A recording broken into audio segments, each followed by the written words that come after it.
मजदूरों के कल्याण और उनके शोषण को रोकने के लिए सरकार तमाम तरह के हथकंडे अपनाती है, तमाम तरह के जो है कानून बनाती है, लेकिन इन कानून का ज़मीनी स्तर पे क्या हालात है, ये अभी हमारे साथ कुछ मजदूर आए हुए हैं जो कि बंधुआ मजदूर के रूप में पंजाब में काम कर रहे थे और ये मजदूर छत्तीसगढ़ के हैं। ये अपनी आप बीती सुनाएंगे, इसी से आप समझ जाएंगे कि जो कानून बनी है इन मजदूरों के लिए उनके ज़मीनी हालात क्या हैं। जी, आप अपना नाम बताएँ और कहाँ से आप लोग आए हैं?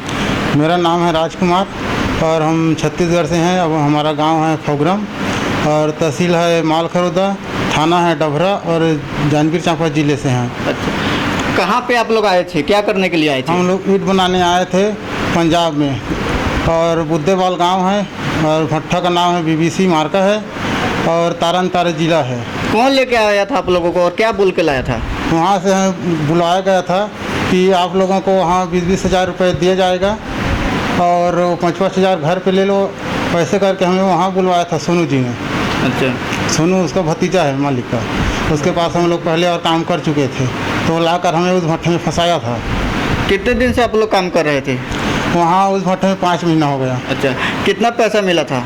वहाँ से हमें कोई पैसा नहीं मिला और 5 महीने में हमें कोई किसी को 18,000 तो किसी को 20,000 किसी को 22,000 ऐसे पैसे मिले हैं। आप लोग कितने लोग फैमिली के साथ काम करते थे या सिंगल व्यक्ति काम करते थे? पूरा फैमिली के साथ काम करते थे, बच्चे से लेकर पूरा सियाना तक सब लोग एक साथ ही काम करते थे? एक साथ ही काम करते थे। अच्छा, तो अब जो है आप लोग कैसे जो है वहाँ से पंजाब से चलकर यहाँ तक आए हैं?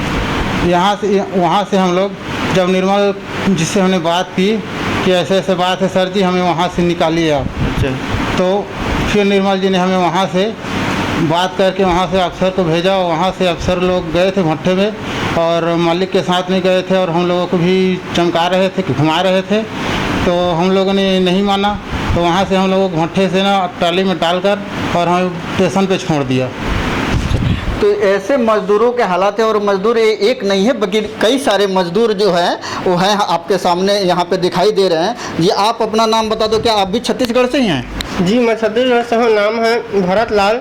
कितने लोग आप लोग यहाँ पे परिवार के साथ आए थे, कितने परिवार में सदस्य थे और कितने दिन से आप काम कर रहे थे?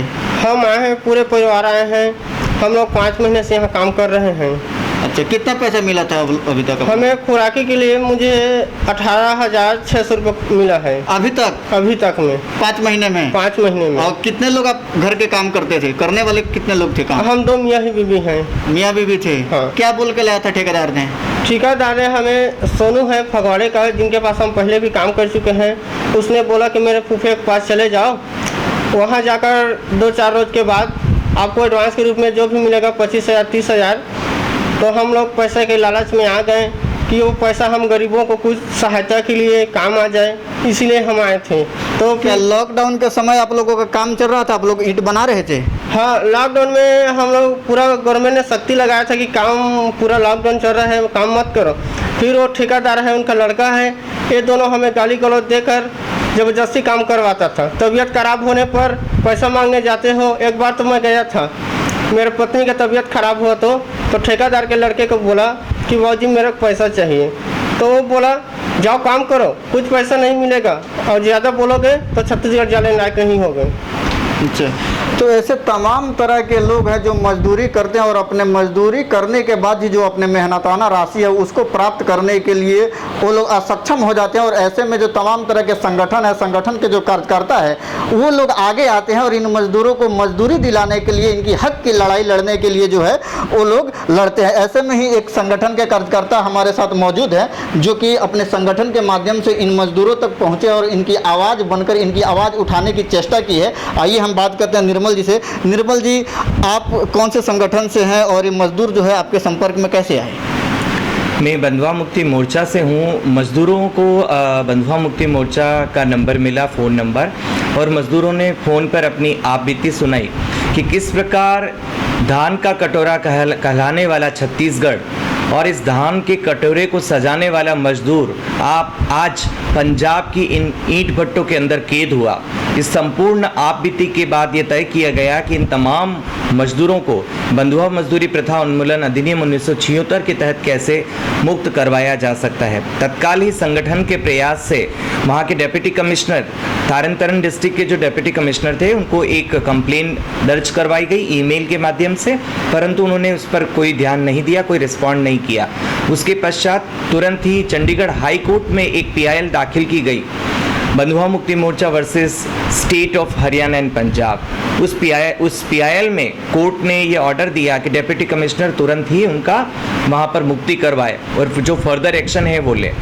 वहाँ के प्रशासन ने इन तमाम मजदूरों को वहाँ से मुक्त तो कराया, परंतु कानून के तहत जो उनको मुक्ति प्रमाण पत्र मिलना था, न्याय मिलना था, एक सोशल जस्टिस देना था, और सबसे अहम बात जो थी कोविड-19 के दौरान जो सुप्रीम कोर्ट का जो अभी लेटेस्ट ऑर्डर है जो पूरे देश के अंदर अपनी एक अहम भूमिका अदा करता है माइग्रेंट वर्कर्स के लिए, कि तमाम माइग्रेंट वर्कर्स को फ्री फूड और ट्रांसपोर्टेशन प्रोवाइड किया जाए। स्टेट गवर्नमेंट उसके लिए रिस्पॉन्सिबल है, परंतु इन तमाम मजदूरों को रेलवे स्टेशन पर ले जाकर एडमिनिस्ट्रेशन ने छोड़कर अपना पल्ला झाड़ दिया और ये तमाम मजदूर स्टेशन पर गुहार लगाने लगे कि कैसे ये आगे जाए।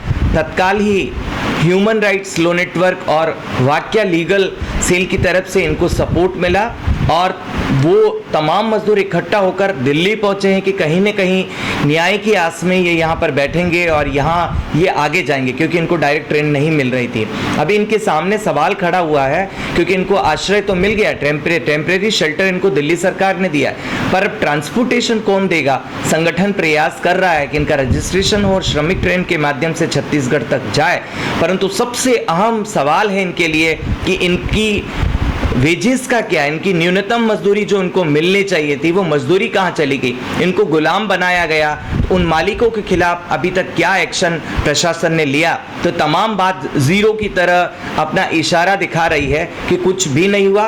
प्रशासन ने केवल इनको मुक्त कराकर यह कह दिया कि बस ये यहाँ से मुक्त हो गए हैं। इनका जो अभी केस है वो कोर्ट में पेंडिंग है और अब ये प्रयास किया जा रहा है कि इन मजदूरों को उनके निवास स्थान पर पहुंचाया जाए। पर सवाल वही खड़ा होता है कि अगर मुक्ति प्रमाण पत्र पंजाब की सरकार इनको जारी नहीं करती है कि ये आने वाले दिनों में फिर से किसी दूसरे ब्रिकलिन में ईंट भट्टे पर दोहरे बंधुआ मजदूर बनकर देखे जा सकते हैं। सवाल है कि मुक्ति प्रमाण पत्र सबसे अहम भूमिका निभाता है इनके उचित पुनर्वास के लिए, जो इनको आज दिन तक नहीं मिली है। ये जो तमाम 18 मजदूर हैं अभी यहाँ दिल्ली के निज़ामुद्दीन स्टेशन के पास बने हुए रेन बसेरे में रह रहे हैं जहाँ इनको भोजन मिल रहा है, परंतु ये तमाम मजदूर यहाँ से तभी जा पाएंगे जब इनको मुक्ति प्रमाण पत्र मिलेगा, क्योंकि इनका अगर पुनर्वास नहीं होगा, छत्तीसगढ़ की सरकार अगर इनका पुनर्वास नहीं करेगी तो फिर से इनकी ज़िंदगी में जो गुलामी का चक्र है वो कभी भी टूट नहीं पाएगा। निर्मल जी, मैं यहाँ पे आपको रोकना चाहूँगा। मैं ये जानना चाहूँगा क्या आपके संगठन के माध्यम से जो इनके ईंट भट्टे के मालिक हैं उन लोगों से कांटेक्ट करने की आपने कोशिश की?